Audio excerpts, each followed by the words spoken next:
Bonjour à tous, et bienvenue dans notre nouvelle exploration des mystères oubliés, ces récits qui dorment dans la poussière des archives et qui, une fois réveillés, remettent en question nos certitudes. Avant de nous aventurer dans les ruelles sombres et les secrets d'une famille de la belle époque, nous serions ravis de savoir d'où vous nous regardez. Dites-moi dans les commentaires depuis quelle ville et à quelle heure, et vous nous rejoignez aujourd'hui pour ce voyage dans le temps. L'histoire qui va suivre est une reconstitution minutieuse, basée sur des fragments de journaux, des correspondances privées et des registres médicaux qui, assemblés, dessinent le portrait d'une tragédie aussi fascinante qu'effroyable. Préparez-vous à plonger au cœur de Marseille, en 1903, pour découvrir le terrifiant secret du miroir des jumeaux Laurent. Nous sommes à Marseille, en 1903. La ville, porte de l'Orient et cœur battant de l'empire colonial français, vit au rythme effréné de la belle époque. Sur le vieux port, une forêt de mâts se balance paresseusement, tandis que les quais grouillent d'une foule cosmopolite, marins au visage buriné par le sel, négociants affairés, voyageurs débarquant des paquebots en provenance d'Alexandrie ou de Saïgon. L'air est une symphonie olfactive complexe, où les parfums exotiques des épices et du café torréfié se mêlent à l'odeur âcre de l'iode, du poisson séché et du charbon qui échappe des cheminées des navires à vapeur. C'est une cité de tous les possibles, un lieu où des fortunes colossales se bâtissent et se défont au gré des marées, un carrefour vibrant où la modernité s'affiche avec orgueil. Pourtant, cette façade de progrès et d'opulence cache une âme plus ancienne, plus secrète. Loin de l'agitation de la canebière, modernisée par ses tramways électriques et ses cafés luxueux, s'étendent les ruelles médiévales et sinueuses du quartier du Panier. Là, l'architecture haussmannienne cède la place à des immeubles aux façades décrépites et le soleil peine à percer l'étroitesse des passages. Dans ces labyrinthes de pierre, les superstitions ancestrales, venues de la mer et de la campagne provençale, ont la vie dure. On se méfie des courants d'air porteurs de maladies. On cloue un fer à cheval au-dessus des portes pour éloigner le mauvais œil. C'est dans ce décor de contraste, entre la foi inébranlable en la science et la peur atavique de l'invisible, que notre histoire prend racine. Notre récit se déroule dans l'une de ces imposantes demeures bourgeoises qui surplombent le vieux port, non loin de la basilique Notre-Dame de la Garde. La Bonne Mère, comme l'appellent les Marseillais, veille sur la ville, et le son de ses cloches rythme la vie de tous, des plus humbles pêcheurs aux plus riches armateurs. C'est dans ce cadre privilégié que vit la famille Laurent. Les sources documentaires officielles ne nous apprennent que peu de choses sur eux, si ce n'est leur statut social enviable. Cependant, en fouillant les archives du journal local, le Petit Provençal, on peut déceler, entre les lignes des faits divers et des chroniques mondaines, des indices ténus, des entrefilets sur des étranges malaises qui frappent la jeunesse dorée de la ville. Les registres de la police municipale et les archives diocésaines, quant à eux, gardent un silence prudent, un silence qui en dit long sur le pouvoir d'une famille à étouffer ses propres scandales. Au cœur de cette histoire se trouvent les frères jumeaux, Julien et Mathieu Laurent, âgés d'environ 19 ans. Ils sont les fils uniques d'un riche armateur, un homme autoritaire et pragmatique, dont la seule obsession est la réputation impeccable de son nom. Leur mère, pieuse à l'excès, est une femme d'une nervosité maladive, sujette à de fréquentes crises de mélancolie qui l'enferment dans ses appartements pendant des jours.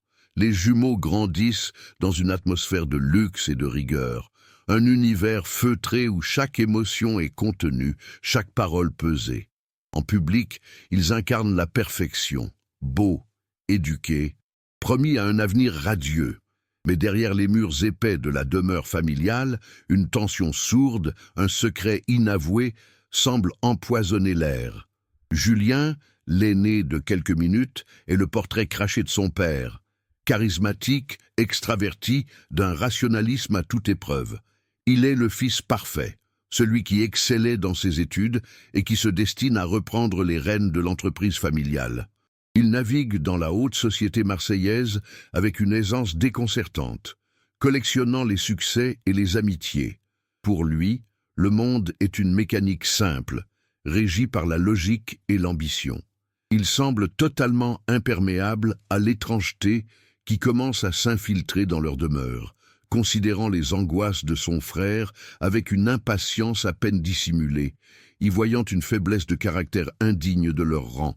Son assurance est un rempart, mais protège-t-il la famille ou lui-même d'une vérité qu'il refuse de voir? Mathieu, en revanche, est l'exact opposé de son frère. Plus sensible, artiste dans l'âme, il est d'une nature introvertie et contemplative.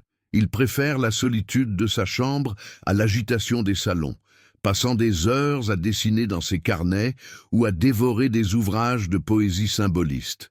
Sa sensibilité exacerbée le rend perméable aux atmosphères, aux non-dits, à cette mélancolie qui semble être l'héritage de sa mère. C'est lui, et lui seul, qui le premier remarque l'anomalie, la perturbation subtile dans le grand miroir de leur chambre. Son comportement, autrefois simplement réservé, devient de plus en plus erratique, oscillant entre des moments de terreur pure et une fascination morbide pour l'objet qui semble le hanter. Tout commence par des chuchotements, des plaintes étouffées dans le silence de la nuit. Mathieu se confie à son frère, parle d'une présence dans leur chambre, d'une sensation de froid glacial, même lorsque la cheminée est allumée. Puis vient la vision. Il affirme que lorsqu'il se regarde dans le grand miroir ancien, ce lourd psyché, au cadre de bois noirci hérité de leurs aïeux, un phénomène terrifiant se produit. Si Julien se tient à ses côtés, un troisième visage, pâle et aux traits déformés, apparaît furtivement entre leurs deux reflets. D'abord, simple tache floue, une imperfection du verre, l'image devient de plus en plus nette au fil des semaines, comme si une entité invisible luttait pour prendre forme, pour affirmer son existence. La terreur de Mathieu s'intensifie. Les domestiques, qui glissent à pas de loup dans les couloirs, l'entendent parler seul la nuit. Ils surprennent des bribes de phrases, des supplications adressées au reflet, le priant de le laisser en paix, de retourner d'où il vient. Bientôt, la rumeur franchit les murs de la demeure. Dans les cuisines, on parle à voix basse de folie, de malédiction. Un article du Petit Provençal, dans sa rubrique consacrée à la santé publique, mentionne sans citer de nom une augmentation préoccupante des consultations pour névrose et hystérie chez les jeunes gens de la haute société, une conséquence, dit-on, de la vie oisive et d'une sensibilité trop raffinée. Les voisins, eux, remarquent simplement que les volets de la chambre des jumeaux restent obstinément clos, même en plein jour. La question se pose alors, aussi glaçante que le reflet dans le miroir. La folie de Mathieu était-elle un mal héréditaire latent, une tare transmise par sa mère fragile, qui se serait finalement déclarée à l'aube de l'âge adulte? Ou bien le miroir, cet objet ancien et silencieux, était-il réellement une fenêtre, un portail ouvert sur une vérité insoutenable, un secret de famille si profondément enfoui qu'il ne pouvait refaire surface que sous la forme d'un spectre? La réponse à cette question ne se trouvait pas dans la raison de Julien, mais dans les profondeurs de l'âme tourmentée de son frère. Pour comprendre la tragédie qui s'est nouée derrière les lourds rideaux de velours de la demeure Laurent, il faut d'abord s'immerger dans le bouillonnement de ce Marseille de 1903. La ville, fière porte de l'Orient, est alors à l'apogée de sa puissance coloniale et commerciale. Sur la Canebière, artère vitale où le monde entier semble être donné rendez-vous, le crissement des nouveaux tramways électriques se mêle au brouhaha des conversations dans les cafés opulents. C'est une cité qui croit dur comme fer au progrès, à la science et à la raison. Les médecins, les ingénieurs et les hommes d'affaires sont les nouveaux prophètes d'une ère qui se veut débarrasser des ombres du passé. Chaque paquebot qui accoste déverse son lot de richesse et d'exotisme, renforçant l'illusion d'une maîtrise totale de l'homme sur son destin. Une illusion dangereuse, comme les événements allaient bientôt le prouver. Pourtant, il suffit de écarter de quelques centaines de mètres de cette façade triomphante pour que la ville révèle une toute autre âme, plus ancienne et plus secrète. Le quartier du Panier, avec son dédale de ruelles escarpées et ses immeubles aux façades mangées par le sel, offre un contraste saisissant. Ici, le temps ne se écoule pas au même rythme. Dans l'ombre des venelles où le soleil peine à pénétrer, les superstitions ancestrales, venues du fond des âges et des ports de la Méditerranée, sont encore vivaces. On se prémunit du mauvais œil avec une main de Fatma. On craint les courants d'air comme des messagers de la mort, et l'on prête l'oreille aux histoires de revenants et de malédictions familiales. C'est dans ce terreau de croyances populaires, où la logique haussmannienne n'a jamais vraiment réussi à s'imposer, que le drame des Laurent va trouver un écho particulier, une résonance troublante. La demeure des Laurent, un imposant hôtel particulier, se dresse précisément à la lisière de ces deux mondes. Située sur les hauteurs du Vieux-Port, elle jouit d'une vue imprenable sur le balai incessant des navires, symbole de la fortune familiale. Mais elle se trouve aussi sous le regard permanent de la basilique Notre-Dame de la Garde. La Bonne Mère, comme l'appellent affectueusement les Marseillais, étend sa protection dorée sur la ville, mais sa silhouette massive est aussi un rappel constant de la foi, du péché et du jugement divin. Ces cloches, qui rythment la vie de la cité, des plus humbles pêcheurs aux plus riches armateurs, sonnent comme un avertissement. Elles semblent scander que, malgré la modernité et la richesse, aucune âme n'échappe à sa conscience ni aux secrets qu'elle s'efforce d'enfouir dans les profondeurs de la mémoire familiale. Reconstituer cette histoire revient à un travail d'archéologue du papier. Les sources officielles sont d'une discrétion qui frôle le complot du silence. Les registres de la police municipale de l'époque, consultés aux archives départementales, ne font aucune mention d'un quelconque incident notable concernant la famille Laurent. De même, les archives diocésaines restent muettes. C'est en se penchant sur la presse locale, et notamment sur les colonnes du journal Le Petit Provençal, que l'on commence à entrevoir des fissures. Entre les comptes rendus mondains et les faits divers sordides, quelques entrefilets sibyllins évoquent des bouts de drames privés au sein de la haute bourgeoisie, des cas de neurasthénie aiguë frappant la jeunesse dorée. Ces fragments, anodins en apparence, sont les premiers indices d'une vérité que les institutions et la famille elle-même ont tenté de dissimuler par tous les moyens. C'est aussi dans le murmure de la ville qu'il faut chercher des réponses. Les rumeurs, comme le Mistral, s'engouffrent partout. Des étals colorés du marché de la Plaine aux terrasses animées des cafés de la Canebière. Là, loin des salons feutrés, les langues se délient. Les domestiques, les fournisseurs, les voisins, tous contribuent à esquisser un portrait officieux de la famille Laurent. On parle à voix basse de la mélancolie maladive de la mère, de l'arrogance glaciale du père, et surtout de l'étrange relation qui unit les deux jumeaux. Ces bribes de conversation, rapportées des décennies plus tard dans les carnets d'un folkloriste local, forment une contre-enquête populaire, une narration parallèle qui, bien que pétrie d'exagérations et de fantasmes, contient peut-être une part de vérité plus essentielle que celle des documents officiels. Car c'est souvent dans la rumeur que se cache la mémoire refoulée d'une communauté. Au cœur de cette histoire se trouve la famille Laurent, incarnation parfaite de la haute bourgeoisie marseillaise. Le père, un armateur dont le nom est synonyme de réussite et d'intransigeance, règne sur sa maison comme sur ses navires. Sa femme, d'une piété presque maladive, glisse à travers les vastes pièces comme une ombre, son silence n'étant rompu que par le bruissement de ses robes, et les soupirs d'une angoisse qu'on ne nomme jamais. Et puis, il y a les jumeaux, Julien et Mathieu, 19 ans, la fierté et le joyau de la lignée. En public, ils sont l'image même de la perfection, deux visages identiques symbolisant la double promesse d'un avenir radieux. Mais les témoignages du personnel, recueillis bien des années plus tard, décrivent une atmosphère domestique glaciale, un univers feutré où chaque émotion est contenue, chaque parole pesée, et où la réputation est une divinité impitoyable à laquelle tout doit être sacrifié. Monsieur Laurent, selon les registres du commerce de l'époque, était un homme bâti d'une seule pièce, un pragmatique pour qui le monde se résumait à des chiffres, des contrats et des cargaisons. Toute manifestation de faiblesse ou de sentimentalité était pour lui une anomalie à corriger, un défaut dans la mécanique bien huilée de l'existence. Son épouse, à l'inverse, semblait entièrement constituée de failles. Des correspondances privées avec sa sœur, retrouvées dans un grenier en Avignon.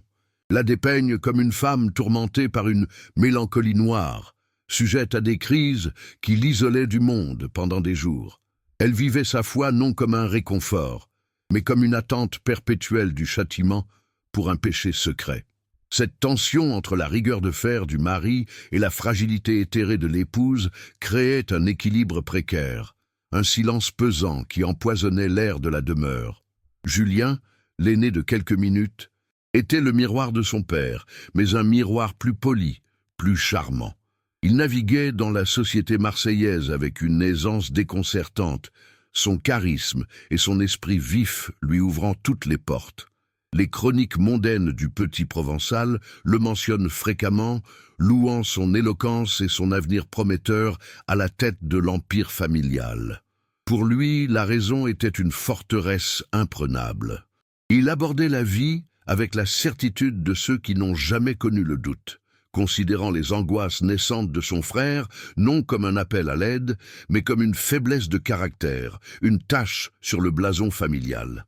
Son rationalisme à toute épreuve n'était pas seulement une conviction, était une armure. Mais que protégeait-il avec tant d'acharnement? La cohésion de sa famille ou sa propre perception d'un monde ordonné et sans ombre? Mathieu, lui, était le reflet inversé de son frère. Là où Julien projetait la lumière, Mathieu semblait absorber l'ombre. D'une nature contemplative et introvertie, il trouvait refuge dans la solitude de sa chambre, un sanctuaire où il pouvait s'adonner à ses passions secrètes, la poésie symboliste et le dessin.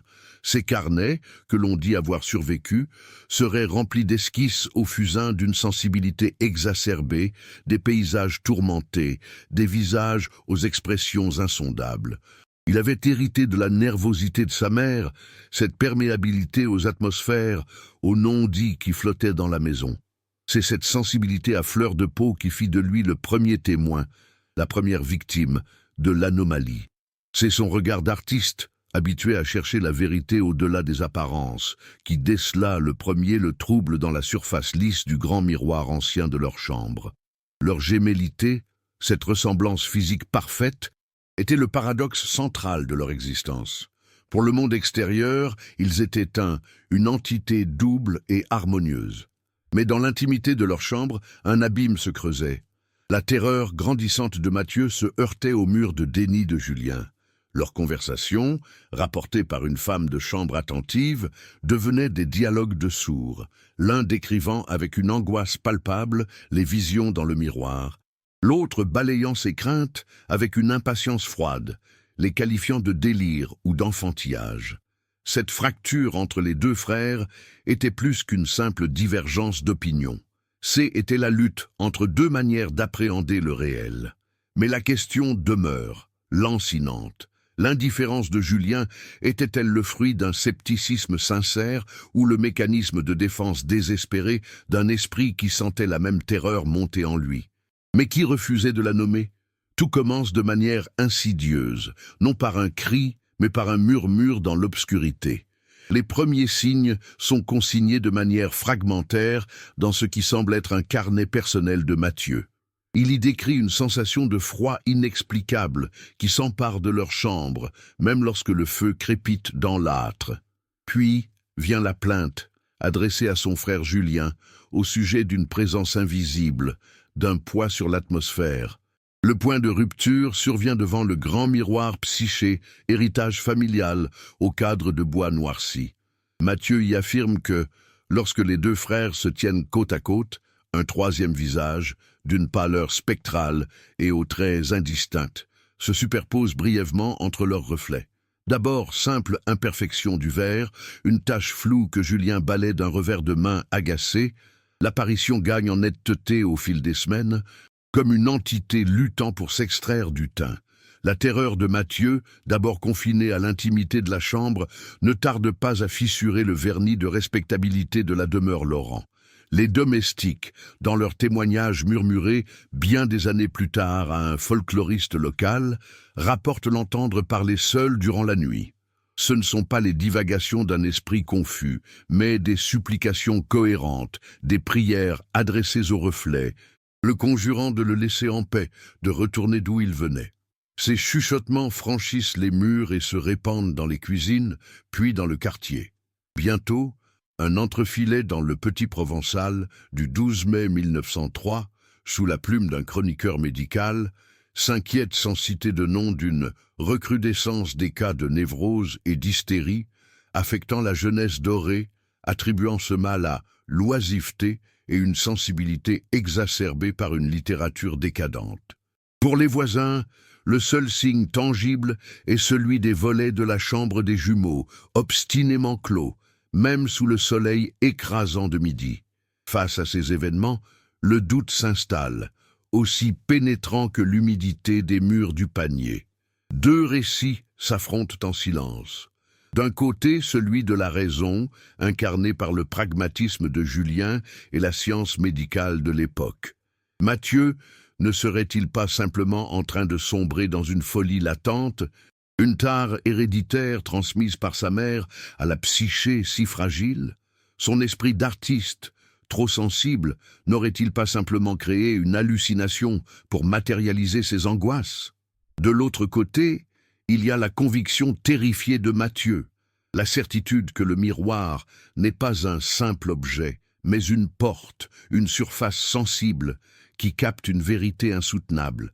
La question se pose alors, aussi glaçante que le verre ancien. L'esprit de Mathieu était-il en train de se briser, ou était-ce le miroir qui commençait à refléter les fragments d'un secret de famille trop lourdement enfoui? Face à l'escalade de la terreur de Mathieu, la famille Laurent se résout à chercher de l'aide, mais en ordre dispersé, chacun suivant ses propres convictions et ses propres peurs. Madame Laurent, dévorée par une angoisse mystique, se tourne vers le curé de la paroisse. Dans les archives diocésaines, une note succincte du prêtre, consignée dans son registre de visite, fait état d'une conversation avec elle. Il y évoque prudemment une possible influence maligne sur le jeune homme, suggérant des prières et des neuvaines comme rempart spirituel. Cependant, entre les lignes, on devine son scepticisme. Il soupçonne davantage une crise de foi ou une mélancolie héréditaire. Pendant ce temps, M. Laurent, homme pragmatique, fait appel à la science. Le docteur Arnaud, médecin de famille réputé, est convoqué. Son diagnostic, retrouvé dans ses carnets de consultation, est sans appel. Un début de schizophrénie exacerbé par une relation fusionnelle et quasi gémellaire avec son frère. La prescription est simple, du repos, de l'air frais et des sédatifs à base de bromure pour calmer les nerfs. La raison semblait avoir parlé, offrant une explication tragique mais acceptable pour l'époque. Pourtant, cette explication médicale, si rassurante pour le père, ne suffisait pas à apaiser les murmures qui parcouraient la maison. Le premier véritable accroc à cette version officielle provient d'une source inattendue, le témoignage d'une ancienne servante, renvoyée des années auparavant pour une faute mineure, retrouvée des décennies plus tard par un historien local fasciné par les légendes marseillaises. Elle accepte de parler, mais à mots couverts, la peur encore palpable dans sa voix. Elle raconte qu'un grand malheur s'est abattu sur la famille le jour même de la naissance des jumeaux. Madame Laurent, dans un moment de délire post-partum, lui aurait confié un secret terrible, lui faisant jurer sur la Bible de ne jamais le répéter. La servante n'en dira pas plus, mais ses paroles instillent un doute terrible.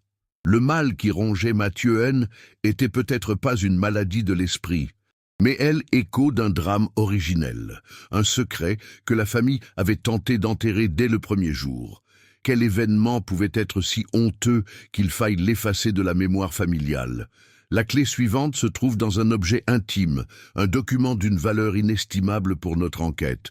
Le journal personnel de Mathieu, caché sous une lame de parquet décellée dans sa chambre, Ce carnet est un témoignage direct de sa descente aux enfers. Les pages sont couvertes non seulement de son écriture angoissée, mais aussi de dessins frénétiques, presque violents, réalisés au fusain. Il y a des dizaines de croquis du « visage de trop », cette apparition dans le miroir. Au fil des pages, l'esquisse floue des débuts gagne en précision, ses traits se précisent jusqu'à devenir le portrait d'un jeune homme qui leur ressemble étrangement, mais déformé par la souffrance. Plus glaçant encore, Mathieu y décrit la voix qui accompagne l'image, un murmure qui semble sourdre du vers lui-même, une voix qui, dans ses derniers écrits, ne prononce plus qu'un seul mot, répété à l'infini comme une litanie macabre. Frère. Le journal transforme la perception de sa folie. Ce N n'était pas une hallucination. C était un dialogue. L'ultime pièce de ce puzzle, celle qui fait basculer l'histoire de la tragédie psychiatrique au drame familial, est découverte dans une malle oubliée au grenier.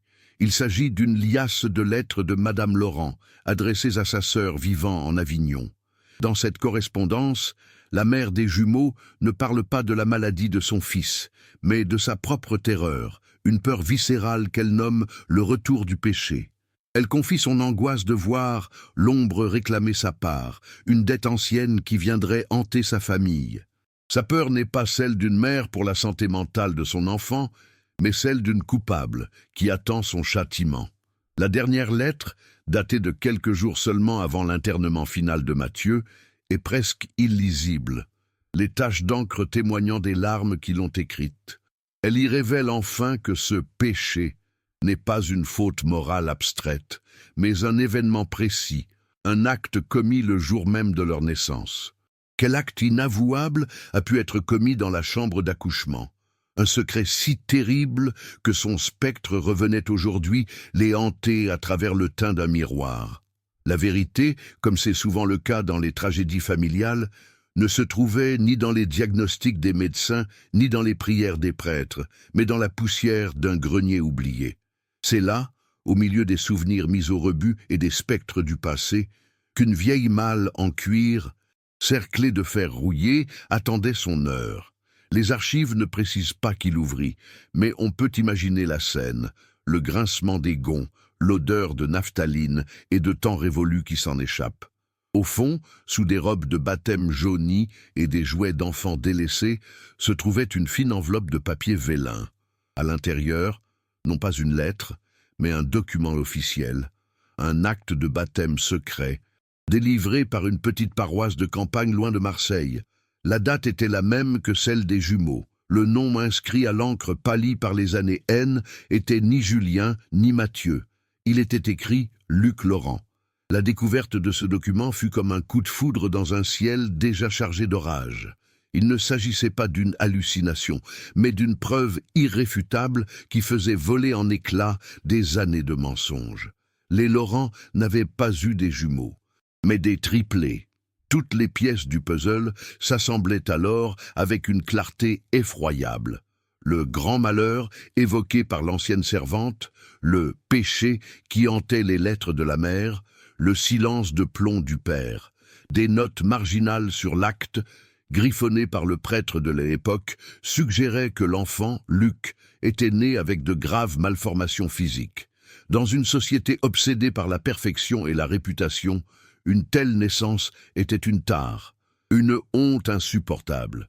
La décision fut prise, aussi froide que le marbre d'une crypte.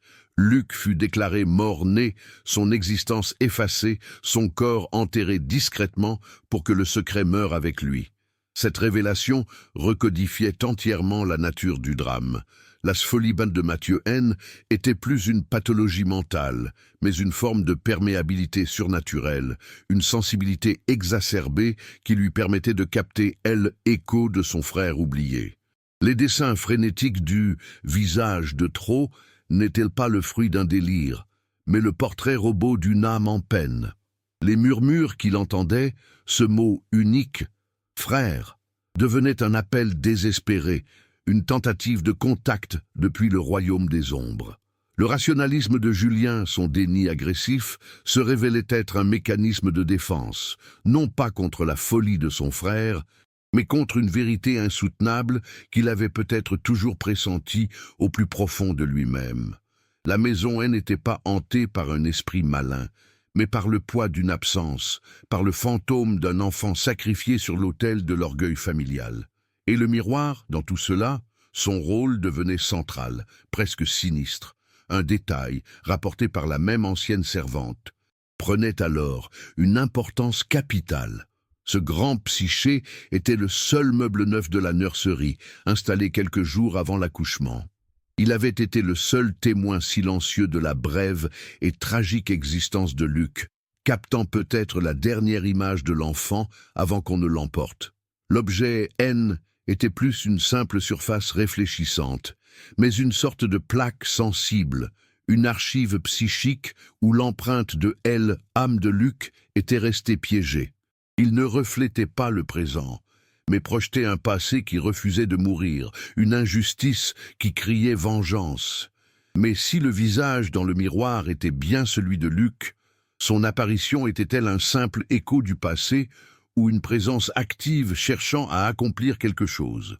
La révélation de l'existence de Luc ne fut pas une catharsis, mais un poison qui acheva de dissoudre les derniers liens de la famille Laurent. La demeure du vieux port devint un mausolée, où chacun enterra vivant ses propres démons. Le père, Monsieur Laurent, s'emmura dans un silence de granit, refusant toute visite et ne s'exprimant plus que par des ordres brefs à ses domestiques. Son empire commercial, autrefois sa seule raison de vivre, fut abandonné à ses fondés de pouvoir.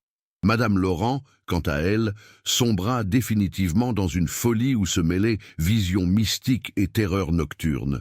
Un état que les médecins de l'asile de Marseille, où elle fut admise en juin 1903, qualifièrent de démence religieuse. Julien, le pragmatique, confronté à l'horreur d'une vérité qui pulvérisait toutes ses certitudes, choisit la fuite. Un registre des passagers du paquebot, le Gange, atteste de son départ pour l'Indochine une semaine après la découverte. Il ne reviendra jamais. Mathieu, enfin, fut jugé incurable et interné. Son témoignage sur le miroir désormais classé comme le symptôme central de sa schizophrénie. Pourtant, la dispersion de la famille ne suffit pas à clore l'affaire. Elle soulevait au contraire une question plus troublante. Comment une famille, aussi puissante soit-elle, aurait-elle pu orchestrer seule une telle dissimulation? Le silence obstiné de M. Laurent N. n'était pas celui du deuil, mais celui du secret. En examinant les registres paroissiaux, on note que le curé qui avait conseillé la prière à Madame Laurent fut muté dans une obscure paroisse rurale quelques mois plus tard. De même, le docteur Arnaud, si prompt à diagnostiquer la folie, semble avoir reçu une somme d'argent considérable de la part de l'armateur pour service rendu, une transaction consignée dans les livres de compte de la Société Laurent. La tragédie familiale commençait à dessiner les contours d'une conspiration bien plus vaste, une complicité silencieuse de la part des institutions mêmes censées être les gardiennes de la morale et de la vérité. Le secret de Luc N. n'était pas seulement celui des Laurent, C.E. était celui d'une élite marseillaise, prête à tout pour préserver les apparences. Il faudra attendre près de 70 ans pour que la vérité, ou du moins une version encore plus effroyable de celle-ci, refasse surface. Dans les années 1970, un jeune historien marseillais, passionné par les archives médicales, exhume des sous-sols de l'ancien asile d'aliénés un dossier qui l'intrigue. Il concerne un patient non identifié, admis en 1903 en provenance d'un orphelinat de la région et décédé à un âge avancé dans les années 1960. Le dossier est d'une minceur administrative désolante, aucune identité, aucun antécédent familial, juste un diagnostic laconique de déficience mentale profonde avec trouble du comportement. Mais une note, ajoutée par une infirmière dans les années 1950, attire son attention. Elle décrit l'unique activité obsessionnelle du patient. Passer ses journées à dessiner inlassablement sur les murs de sa cellule, avec des morceaux de charbon ou de plâtre, toujours la même image, 3 visages. 2 étaient parfaitement identiques, le 3e, à leur côté, était cruellement déformé. Cette découverte fut une seconde déflagration, plus violente encore que la première. Lucas n'était pas mort. Il n'avait jamais été enterré dans un cimetière de campagne. Il avait été abandonné, effacé de la vie comme on raye un nom sur un registre, confié à un orphelinat sous un faux prétexte, puis transféré dans l'oubli définitif d'un asile. La vérité était infiniment plus monstrueuse que le mensonge. Le reflet dans le miroir, N, était peut-être pas le fantôme d'un frère décédé réclamant justice depuis l'au-delà. C était quelque chose de bien plus tangible et de plus tragique. L'appel télépathique, la connexion psychique désespérée d'un frère vivant, reclus à quelques kilomètres de là, un esprit prisonnier d'un corps et d'une institution qui tentait de communiquer avec les seuls êtres au monde qui partageaient son sang. La folie de Mathieu N n'était pas une maladie. C était une réceptivité. Son esprit devenant le récepteur involontaire du cri silencieux de Luc. Cette révélation finale transformait le drame familial en une mise en accusation de toute une époque. L'abandon de Luc n'avait pu être possible qu'avec la complicité active ou passive des institutions. Les registres de l'orphelinat pour l'année 1903 se révélèrent étrangement incomplets, la page correspondant à l'arrivée de l'enfant ayant été arrachée. Le médecin qui avait signé le certificat d'admission à l'asile était un ami proche du docteur Arnaud. Elle, Église, la médecine, l'administration, tous les piliers de la société bourgeoise avaient contribué, par leur silence, leur complaisance ou leur corruption, à l'effacement d'une vie jugée indigne.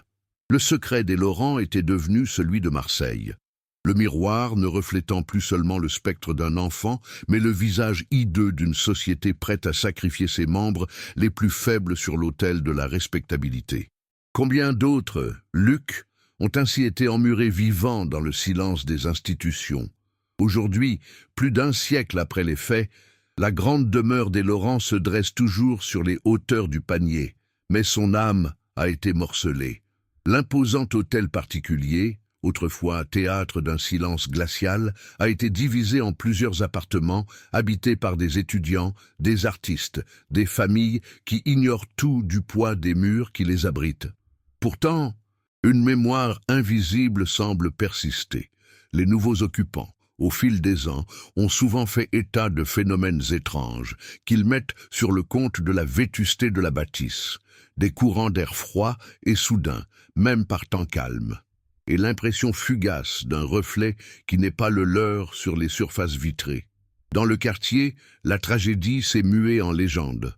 L'histoire du miroir aux trois visages est devenue un conte que l'on murmure aux touristes.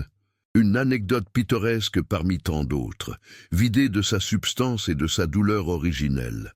Parfois, la nuit, lorsque le Mistral s'engouffre avec fureur dans le labyrinthe des ruelles, les anciens du quartier jurent qu'il ne faut pas tendre l'oreille. Le vent, disent-ils, charrie avec lui les lamentations des âmes oubliées, celles que la mer n'a pas voulu emporter, et parmi ces plaintes éoliennes, certains affirment pouvoir distinguer le son lointain et déchirant d'un enfant qui pleure, un sanglot qui semble émaner des fondations même de l'ancienne maison Laurent. Si l'on lève alors les yeux vers la façade, vers la grande fenêtre de ce qui fut la chambre des jumeaux, on peut parfois croire apercevoir, le temps d'un battement de cils, le scintillement d'un visage blafard, une illusion d'optique, un jeu de lumière sur la vitre salie par le temps, ou le dernier vestige d'une présence qui refuse obstinément de disparaître, le spectre d'un enfant qui n'aurait jamais dû exister. L'histoire de Luc, cette terrible révélation née de la poussière des archives, a-t-elle jamais été formellement confirmée, ou n'est-elle, au fond, qu'une construction narrative, une tentative désespérée de donner un sens à la folie de Mathieu et à l'implosion d'une famille brisée par le poids d'un secret inavouable? Les dossiers restent lacunaires, les preuves indirectes, laissant la porte ouverte à toutes les interprétations. La vérité s'est peut-être évanouie avec les protagonistes du drame. Quant au miroir, cet objet central, ce témoin silencieux, il a disparu. Vendu lors de la dispersion des biens de la famille, il a été emporté on ne sait où, emportant avec lui sa vérité opaque, son teint chargé de souvenirs. Il ne reste de lui que le vide qu'il a laissé, et les questions qui continuent de hanter le récit, aussi insaisissables que le reflet d'un fantôme. Quelle est donc votre théorie?